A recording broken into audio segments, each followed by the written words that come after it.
Hello, and welcome to The Picture, a Coke Industry Spotlight series offering a look at the transformational and inspirational stories happening right here in Wichita. I'm Melissa Scheffler. We'd like to introduce you to Scott Strode. Scott turned his past struggles with substance use into a source of hope for others.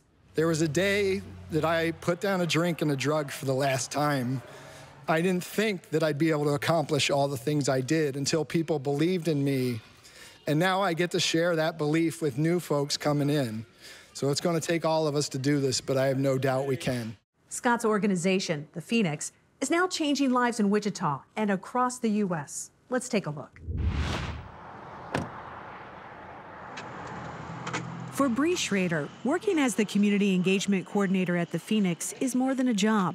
It's a calling that gives her personal fulfillment every day. So in 2007, my brother passed away from an overdose. And since that day, I really wanted to volunteer and help others in the community that struggle with substance use disorder. Fitness was really part of his passion. He really loved sports. He really loved being active. He didn't like going to meetings and other support groups, but knowing that there's another option in the community for others who are struggling was really important to me to be a part of. Bree helped open Wichita's Phoenix in the fall of 2020. It's a sober, active community that's open to everyone, not just those who are recovering from substance use. I walk in these doors and I know that I'm home, you know. It just feels good. It's a safe place. Like, it's not like any other gym that you walk into. Keith Doctor, a team member at the Phoenix in Wichita, started using drugs at a young age. I smoked pot for the first time in the 5th grade. I tried cocaine the first time in the 8th grade.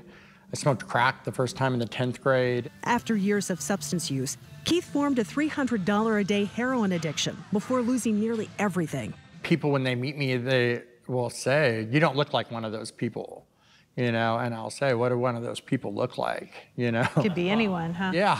I had gotten an assessment to go to treatment, but when you don't have insurance and you don't have money, it's a waiting game. A waiting game Keith almost lost. After writing a suicide note, Keith received a life-saving call inviting him into a treatment center. Today, he is 5 years sober and works as an outreach specialist at Holland Pathways, a local treatment provider. All about this is Keith. How may I help you? In his free time, Keith works out at the Phoenix. I don't live in the shame. I don't live in the guilt. I want people to know that we do recover. Everybody has to find their own way. Fitness has become part of that journey for me. It brings empowerment to know that my brother's death wasn't in vain and there's purpose to my pain I've had for 14 years. And to be able to give back to the community, to a population who doesn't feel like they're welcomed in society, and to be that person that lets them know that, you know, there is support, you're in a safe environment, and that I get to do that every day and help transform lives. That's pretty big. According to the CDC, drug overdose is now the leading cause of accidental deaths in the U.S. The Phoenix is working to reduce that number. Scott Strode and his team recently found a resource with some helpful connections. Our last survey showed that 86% of the people that come to Phoenix had 3 months have stayed sober. That outperforms a lot of treatment centers. We had this new innovative way that was working better, but we couldn't get the word out to have it reach the people it needed to. And then we met Stand Together. So what is Stand Together? Coming up, we'll learn how it relates to Coke and how it's helping the Phoenix expand. Welcome back. Even though the Phoenix didn't start here in Wichita, some local leaders have an active role in its expansion nationwide.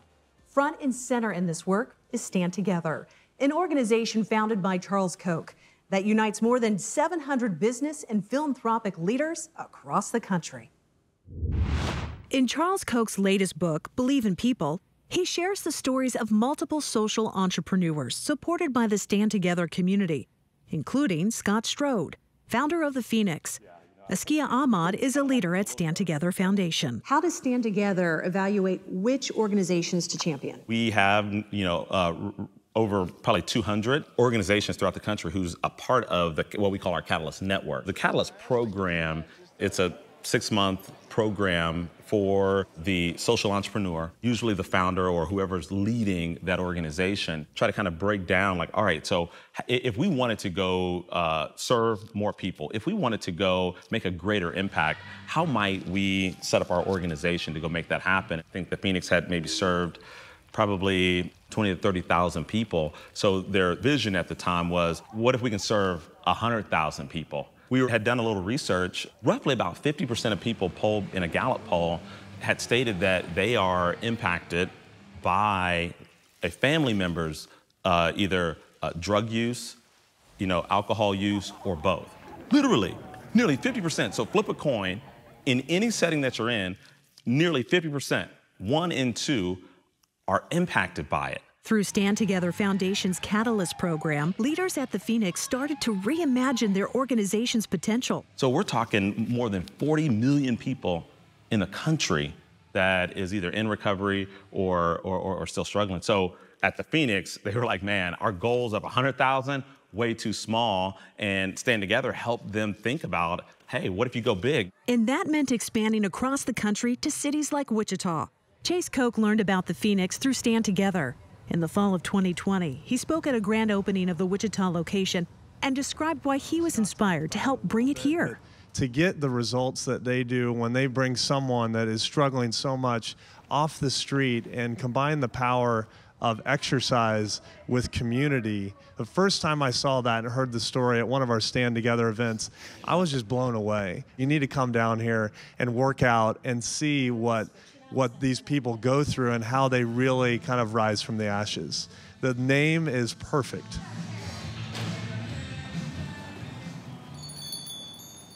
What up, Bree? Whenever I walk in the door here, I smile every time I walk in because it's just a place of being renewed, and you know that there's no judgment here. We care about helping folks kick substance use disorder and help the balance of the country change how they think about substance use disorder and kick the stigma. So we're super excited. You've seen how the Phoenix is rising up to help people overcome substance use. Now it's your turn to help. How you can show your support next. Because of the Stand Together community, we've gone from 3 states and 7 communities to over 23 states and 48 communities with Phoenix programs, and we're just getting started. In our final segment, we invite you to see some of the ways you can help the Phoenix remain a nonprofit resource for everyone in the Wichita area. Getting involved at the Phoenix has few requirements. You just need to be 18 years old, sober for at least 48 hours, and abide by the community standards of treating each other with kindness. One way to contribute is by volunteering, like Danita Reed, to lead classes or welcome new members into the gym. Being mindful of the way we talk, the way we act, so that everyone feels welcome, no matter who it is that's walking through the door, feels welcome when they're here at the Phoenix. The mission here is close to my heart. I have a loved one who struggles, and I really feel like the Phoenix gives me a lot as far as that's concerned, just encouragement and perspective. And one thing I really love about the members here is I can, look out during one of my classes and, know that climbing up the other side is possible, that, recovery is a process, and there's a lot of strong people here working really hard at it. What do you think would surprise Wichitans about the Phoenix? Well, first of all, that it's free and that the gym is so nice. Most people, when they walk in, they comment on how nice the gym is, how many classes we offer, and that it's a fun place to be. Another way to support the Phoenix is by coming here to exercise, like Felipe Lopez. Felipe, an accountant at Koch Logistics, does not personally struggle with substance use, but he understands the importance of sharing encouragement. The biggest thing I could tell you about here is really you're just going to find a community who really supports you and uplifts you. Everybody's going through something, and it doesn't have to be an addiction. You could be recovering from something else. I think, just the fact that there's individuals who are wanting to come in and better themselves and learn a new skill. I think that's something that we embody with our principles and our values. There's a saying at the Phoenix that the heaviest weight is the front door. In other words, the biggest challenge is making the choice to show up. A lot of individuals are apprehensive at first because a lot of them don't have the fitness background, and so they don't realize that all of our classes are accessible and inclusive to everyone. So we really make sure that we show the community that recovery is possible, for one, and that recovery can be fun, and recovery can happen for anyone. What else would you like Wichitans to know about the Phoenix? I'd like all Wichitans to know that they can be a part of this community and be a community ally and support what we do. Bree says her future goal for the Phoenix is to continue providing more activities. We have individuals that ask us to do skateboarding, do gravel bike, all the possibilities that they want us to do. We just have to find the volunteers and the individuals that can safely lead these, but we want to offer more programs and have it all day. I think if individuals came in and volunteered, worked out, or did something, that they would feel really empowered to know that they're making a difference. Good job. If you want to stay informed about weekly events at the Phoenix, please follow its Facebook page at the Phoenix Wichita, or stop by and see it for yourself. The gym is located at 145 North Wabash Avenue. Thanks for watching The Picture. We hope this gives you a better perspective of the positive stories happening in Wichita. We'll see you next Sunday. But before we go, here's a final thought from the Phoenix founder, Scott Strode. Fighting stigma means to create a space where you're not ashamed of who you are. We don't have to be defined by just the chapters of our life in our addiction, and maybe for the first time in our life actually be who we're meant to be.